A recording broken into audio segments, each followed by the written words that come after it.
दिल्ली की सड़कें नदी बन गई, उत्तराखंड में पहाड़ दरक गए, यूपी बिहार में बारिश और बिजली ने लोगों की जान ले ली। और अब सवाल यह है कि क्या मानसून राहत से ज्यादा आफत बन चुका है? आखिर देश भर में मौसम इतना खतरनाक क्यों हो गया? अगले कुछ मिनटों में हम आपको दिखाएंगे वो तस्वीरें और बताएंगे कि आगे क्या होने वाला है। नमस्कार, मैं हूँ जसवी कौशिक और आप देख रहे हैं वन इंडिया हिंदी। देश भर में मानसून पूरी तरह सक्रिय है। इस बार मानसून ने सामान्य समय से पहले पूरे भारत को कवर कर लिया, लेकिन इसके साथ ही कई राज्यों में भारी बारिश ने जनजीवन को बुरी तरह प्रभावित कर दिया। कहीं सड़कें पानी में डूब गई, कहीं पहाड़ टूट रहे हैं, तो कहीं बिजली गिरने और दीवार ढहने जैसी घटनाएं लोगों की जान ले रही हैं। आइए शुरुआत करते हैं राजधानी दिल्ली से। दिल्ली में लगातार हो रही बारिश ने राजधानी की रफ्तार थाम दी है।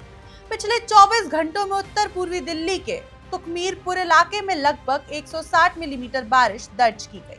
बारिश इतनी तेज रही कि विकास मार्ग, संगम विहार, द्वारका, मुनीरका, नई दिल्ली रेलवे स्टेशन और गाजीपुर मंडी जैसे कई इलाके पानी में डूब गए। कई जगह सड़कें तालाब जैसी नजर आ रही हैं, कहीं वाहन पानी में फंस गए और लोगों को घंटों तक जाम में खड़ा रहना पड़ा।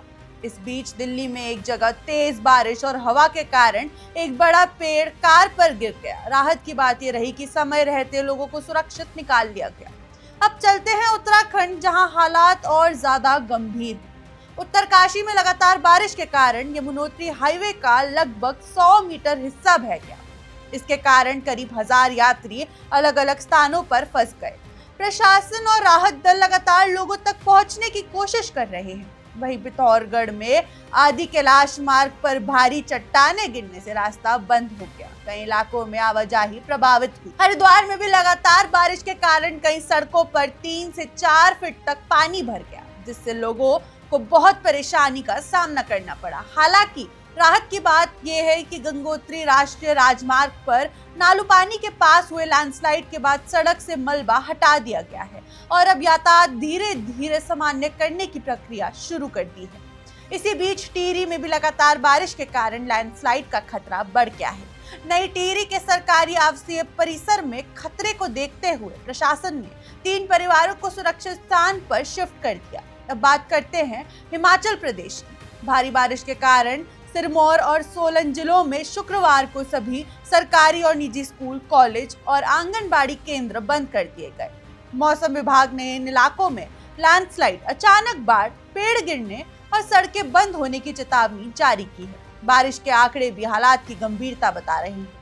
पच्छाद में 207 मिलीमीटर, नाहन में 158.5 मिलीमीटर, कसौली में 145 मिलीमीटर, धर्मपुर में 136.8 मिलीमीटर, सोलन में 113 मिलीमीटर, पालमपुर में 109 मिलीमीटर और शिमला में करीब 58.8 मिलीमीटर बारिश दर्ज की गई। बारिश के कारण सिरमौर और शिमला में कई सड़कें बंद है। विकास नगर इलाके में एक इमारत की दीवार गिरने से सड़क किनारे खड़ी 2 गाड़ियां भी क्षतिग्रस्त हो गई। अब रुक करते हैं उत्तर प्रदेश का। प्रदेश के करीब 30 शहरों में बारिश दर्ज की गई, लेकिन ये बारिश कई परिवारों के लिए दुखद साबित हुई। बारिश से जुड़े अलग अलग हादसों में 10 लोगों की मौत हो गई। बुलंदशहर में एक पुरानी मस्जिद की दीवार गिरने से एक परिवार के 2 लोगों की जान चली गई। हरदोई में नदी में बहने से 2 बहनों की मौत हो गई। इस घटना ने एक बार फिर ये सवाल खड़ा कर दिया कि भारी बारिश के दौरान थोड़ी सी लापरवाही भी कितनी दुर्घटना में बदल सकती है। बिहार के गोपालगंज में आकाशीय बिजली गिरने से एक व्यक्ति की मौत हो गई। बारिश के मौसम में मौसम विभाग लगातार लोगों से खुले मैदान, पेड़ों और बिजली के खंभों से दूर रहने की अपील कर रहा है। राजस्थान के धौलपुर में भी तेज बारिश के कारण एक मकान ढह गया। इस हादसे में 6 लोग मलबे में दब गए, जिन्हें निकालने के लिए राहत और बचाव अभियान चलाया गया। बारिश का असर रेलवे पर भी दिखाई दिया है। राज्य में 6 ट्रेनें रद्द करनी पड़ी, जबकि कई अन्य ट्रेनें देरी से चल रही हैं।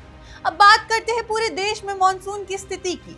भारतीय मौसम विभाग के अनुसार इस बार मानसून ने पूरे देश को सिर्फ 36 दिनों में कवर कर लिया, जबकि आमतौर पर पूरे देश में पहुंचने में करीब 38 दिन लगते हैं। यानी मानसून इस बार सामान्य से तेज गति से आगे बढ़ रहा है। लेकिन मौसम विभाग का कहना है कि अगले 2 दिनों के बाद मानसून की रफ्तार कुछ धीमी पड़ सकती है।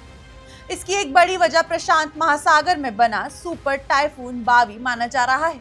ये तूफान फिलीपींस के उत्तर में बना है और ताइवान तथा चीन की ओर बढ़ रहा है। एक्सपर्ट्स का मानना है कि जब ये सिस्टम आगे नहीं बढ़ता तब तक बंगाल की खाड़ी में नया मजबूत बारिश वाला सिस्टम बनने की संभावना कम रहेगी। ऐसे में अगले लगभग एक सप्ताह तक कई इलाकों में बारिश की तीव्रता घट सकती है। हालांकि स्थानीय मौसम प्रणालियों के कारण कुछ क्षेत्रों में बारिश जारी रह सकती है। इसी बीच केरल के वायनाड से भी दुखद खबर सामने आई। 7 जुलाई को सुरंग निर्माण स्थल पर हुए लैंडस्लाइड में मरने वालों की संख्या बढ़कर 7 हो गई। राहत और बचाव दल अभी भी मलबे में लापता लोगों की तलाश कर रहे हैं। फिलहाल तस्वीर साफ है। देश के कई राज्यों में मॉनसून ने जहां गर्मी से राहत दी, वहीं भारी बारिश ने लोगों की मुश्किलें भी कई गुना बढ़ा दी। अगर आप ऐसे किसी इलाके में रहते हैं जहां लगातार बारिश हो रही है तो प्रशासन और मौसम विभाग की सलाह का पालन जरूर करें। जल भराव वाले रास्ते, नदी नालों और भूस्खलन वाले क्षेत्रों से दूरी बनाए रखें। क्या आपको लगता है कि हमारे शहर और पहाड़ी राज्य हर साल आने वाले मॉनसून के लिए अब भी पूरी तरह तैयार नहीं है? अपनी राय हमें कमेंट सेक्शन में जरूर बताएं। अगर आपको देश भर की हर बड़ी और भरोसेमंद खबर सबसे पहले देखनी है तो हमारे चैनल को सब्सक्राइब करना ना भूलें, वीडियो को लाइक करें। आप देख रहे हैं one India Hindi. Subscribe to One India and never miss an update. Download the One India app now.